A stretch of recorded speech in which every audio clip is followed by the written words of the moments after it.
California's tourism board does not want you to see this video because everyone assumes the danger in this state lives in the big cities, and the data says something far more uncomfortable. California recorded 480.3 violent crimes per 100,000 residents in 2024, according to the State Department of Justice, down 6% from the year before, and property crime hit its lowest level since 1985. Good news, right?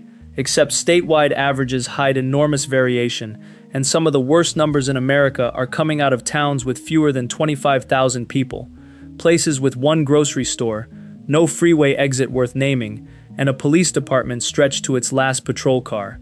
Today I'm counting down 12 violent California towns where the locals will warn you before you sign anything.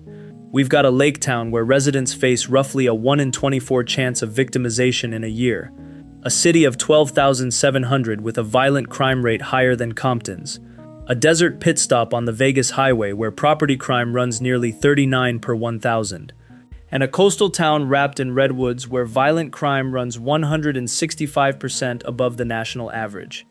If reading the FBI data before the Zillow listing sounds like your kind of channel, hit that subscribe button, because small towns are where the statistics hide.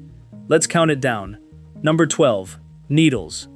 Needles sits on the Arizona border, one of the hottest inhabited places in America, with summer temperatures past 120 degrees and a population under 5,000.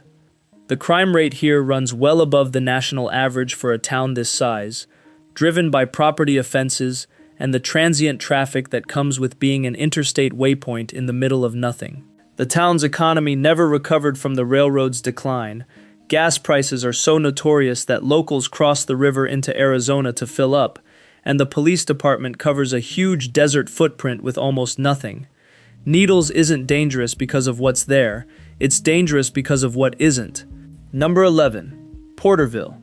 Porterville is a Tulare County city of about 62,000 in the southern San Joaquin Valley, the region the Public Policy Institute of California identified as having the state's highest violent crime rate in 2024, at 603 per 100,000, 25% above the state average. Porterville carries its share, with gang activity and poverty layered onto an agricultural economy that pays seasonally and thinly. To be fair, the Sierra foothills start right at the city's edge, and Sequoia National Park is close enough for a morning drive. The mountains are free. Everything else in Porterville costs more than the wages support. Number 10. Crescent City. Crescent City is the northernmost coastal town in California, 20 miles from Oregon, surrounded by redwood parks and some of the cheapest coastal housing in the state. It's also home to Pelican Bay State Prison, one of the most notorious maximum security facilities in America, and the town's economy and demographics are shaped by it in ways the tourism brochures skip. Crime rates run above state and national norms in a town of 6,000, isolation makes response times long, and the nearest real hospital services are a serious drive. You get ocean, redwoods, and a supermax. The listing photos show 2 of those. Number 9. Merced. Merced is a Central Valley city of 90,000 that got a University of California campus in 2005 and has been trying to rewrite its story ever since. The crime numbers haven't fully cooperated, with violent crime running well above state averages and gang activity concentrated in specific neighborhoods that residents map in their heads without thinking about it. The fairness beat is real. UC Merced is a genuine economic engine, the campus keeps growing, and downtown has seen actual investment. But a university and a crime rate can coexist for a very long time, and in Merced they've been roommates for 20 years.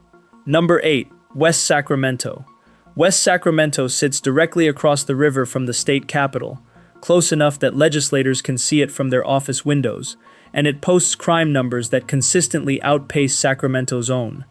The port, the rail yards, and the industrial corridors give the city an economy, and the riverfront district near the ballpark has genuinely transformed. 2 blocks inland is a different conversation. West Sacramento is what happens when a city gets the freight infrastructure and the neighboring capital gets the tax base. Number 7. Victorville. Victorville anchors the high desert, a city of 135,000 built on people fleeing Los Angeles housing prices up the Cajon Pass. and its violent crime rate runs well above the state figure while its poverty rate stays stubborn. The old Route 66 corridor through town is lined with the ghosts of a different economy. George Air Force Base closed in 1992 and took thousands of jobs with it, and the sheer distance from anywhere means fewer services for more people. Victorville sells the cheapest mortgage in Southern California. The commute and the crime rate are the interest payments. If you're still watching, the top 6 is where the per capita numbers start beating cities 10 times the size, so hit that like button, because the algorithm should know you came for data, not vibes. Number 6. Antioch. Antioch is an eastern Contra Costa city of 115,000 that has spent the last decade in the national news for the wrong reasons. Most seriously, a police department scandal involving racist text messages among officers that triggered federal indictments, mass case dismissals, and a collapse of community trust that the city is still rebuilding. Violent crime rates run high. The foreclosure crisis hit here harder than almost anywhere in California, at 2,446 per 100,000 residents, and the BART extension that opened in 2018 arrived after the damage. Antioch's residents have organized, elected new leadership, and demanded accountability with real force. The town is fighting, the numbers just haven't finished arguing back. Number 5. Adelanto. Adelanto is a high desert city of about 38,000 whose official motto is, "The city with unlimited possibilities," and whose recent history reads like a corruption indictment, because it partly is. A city councilman was arrested by the FBI in 2017 for taking a bribe. Federal agents raided City Hall and the mayor's home in 2018 over marijuana licensing, and the city has leaned on prisons and immigration detention facilities as its economic base. Crime rates run high, the poverty rate runs higher, and municipal governance has been a national punchline. When the people running a city are under federal investigation, the crime statistics are rarely the surprising part. Number 4. Eureka. Eureka is the largest coastal city between San Francisco and Portland, a place with genuinely spectacular Victorian architecture, including the Carson Mansion, and a crime rate of roughly 50 per 1,000 residents, giving people a 1 in 20 chance of victimization in a year. Violent crime runs about 165% above the national average. The drivers are the ones that have shaped Humboldt County for decades.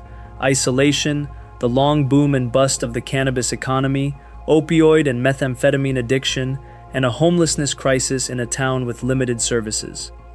Eureka is one of the most beautiful small cities in America, and its own residents will tell you which blocks to avoid after dark without pausing to think.